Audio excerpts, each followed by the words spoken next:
Welcome to Equal Entertainment. I'm Tracy E. Gilchrist. Here's the latest from Hollywood. The Star Wars franchise is rolling with one TV series hit after another. But according to Lucasfilm president Kathleen Kennedy, 3 new movies are in the works. The films will be directed by James Mangold, Dave Filoni, and Charmaine Obaid-Chinoy. Kennedy also announced that Daisy Ridley is returning to the franchise.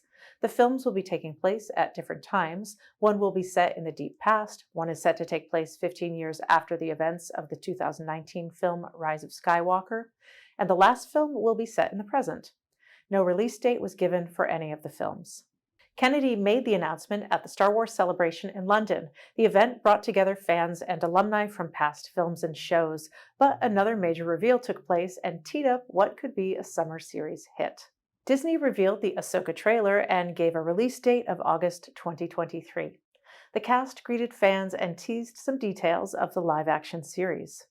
As a fan, it's been really incredible to be, part of Mandalorian and Boba, obviously, but to have this show be a continuation of that adventure, that journey that you've seen her on has just been exceptional. And I'm so excited for all of you to be able to see where she is now. Ahsoka has that very strongly for herself as well. Her relationship with Ezra is something that's really powerful. And so I think that's just always top of mind for her and is probably what continues to drive her. It's just that feeling of I can do more. I can help, I can be of service.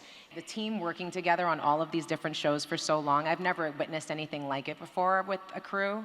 They are family and they know each other really well, and they just cut the red tape and immediately go, okay, we're shooting this tomorrow, we're gonna need this, and give you a heads up, and and it's just a beautiful team. Ahsoka is set to premiere in August with an 8-episode lineup. Franchises like Star Wars are working to include more representation in the cast and crew. But how is the industry doing as a whole? The LGBTQ+ advocacy organization GLAAD is examining Hollywood's visibility efforts with its Where We Are on TV report. I spoke to GLAAD Entertainment Research and Analysis Manager Raina Deerwater about which studios are getting LGBTQ+ visibility right and which ones are underserving queer people. Hi, welcome, Raina Deerwater, Entertainment Research and Analysis Manager for GLAAD. Thank you so much for being here with me today. Of course, thanks so much for having me. Of course. Well, I want to begin with a little bit of the history of GLAAD's Where We Are on TV report and ask you to tell us how that came into being.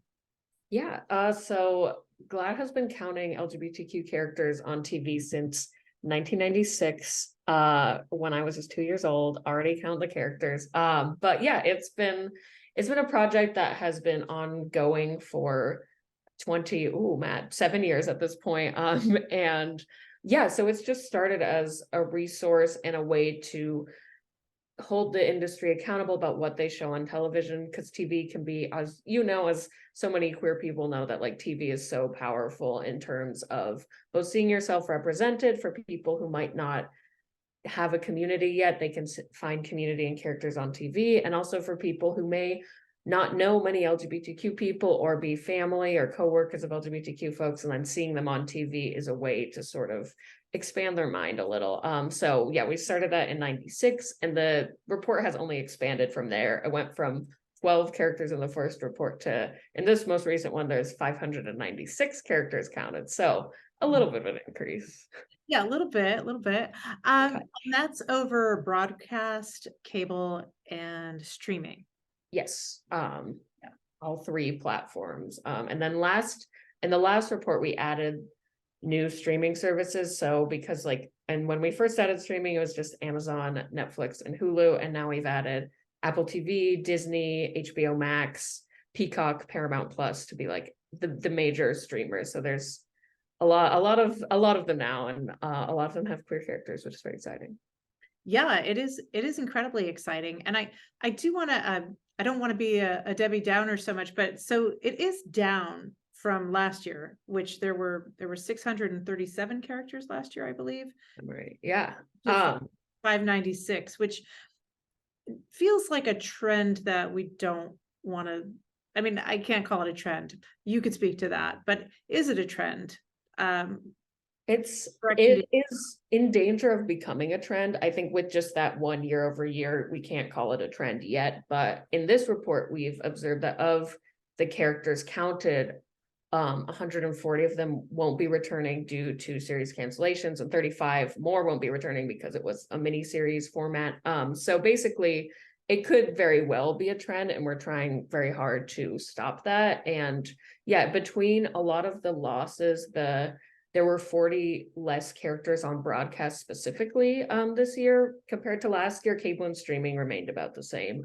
Getting into the weeds of it, but I think it's a lot of shows. The CW got new owners, and they had shows that had like queer leading roles, queer ensembles, and so a lot of those characters were not in this year's report. So we have in the report like sort of a call to action of like to greenlight these shows with queer ensembles and to like put money and promotion behind them to sort of break through in this world where like there's a million TV shows on right now, but the ones that like break through the noise have a lot of studio support behind them and like a lot of quality and a lot of marketing. So just sort of making sure that those projects that are backed are LGBTQ inclusive ones, because like you said, like we can't see this become a trend, especially right now where we are with so much persecution coming out of the woodwork.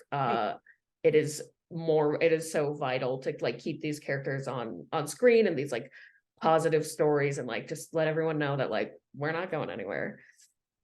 Yeah, it is. I mean, I always talk about the power of storytelling to influence people. And so I wonder, would you talk first? Let's start with some good news. Like, where do you see improvements, and who's really getting it right in terms of LGBTQ plus characters? Which networks or streaming platforms?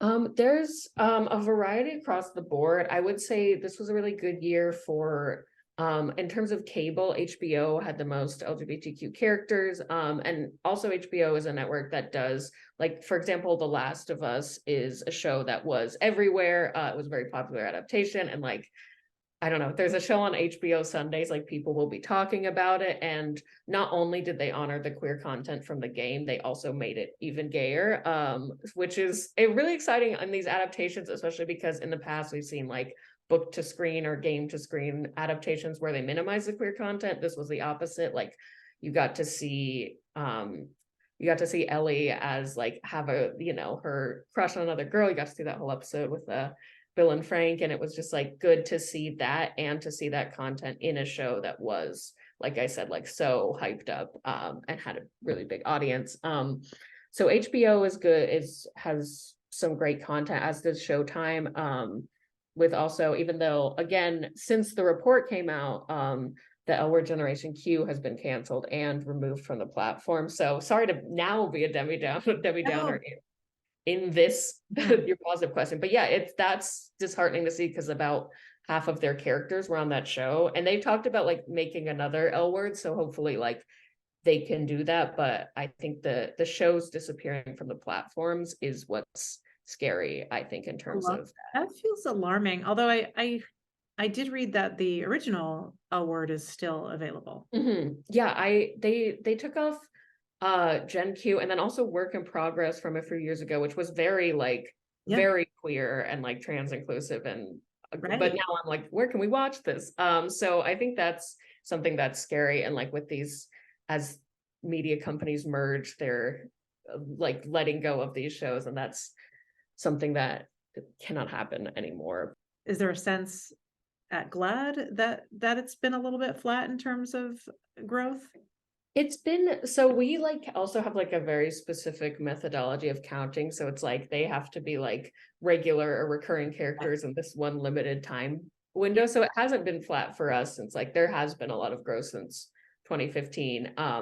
But this is sort of, and then there was like a dip in 2020 because like a bunch of productions halted it, but it has been a steady increase until this year. So again, it is like sort of, it's right now just 1 year, but like hopefully it does not become a trend. And like looking at the industry, and not just with LGBTQ inclusive shows, but like with every show, it's a rarity to get past 2 seasons these days. And I think the issue is just, how to get longevity in the streaming and like binge era. And yeah, so just like making sure that these powerful stories don't just like slip under the radar. Thank you so much to Raina for joining me. When LGBTQ plus people see themselves represented on screen, there can be a profound impact. That's all the time we have for this Equal Entertainment. You can follow us on YouTube and online at advocatechannel.com for more Hollywood headlines and my full interviews with the biggest names in entertainment. I'm Tracy E. Gilchrist, and I'll see you next time.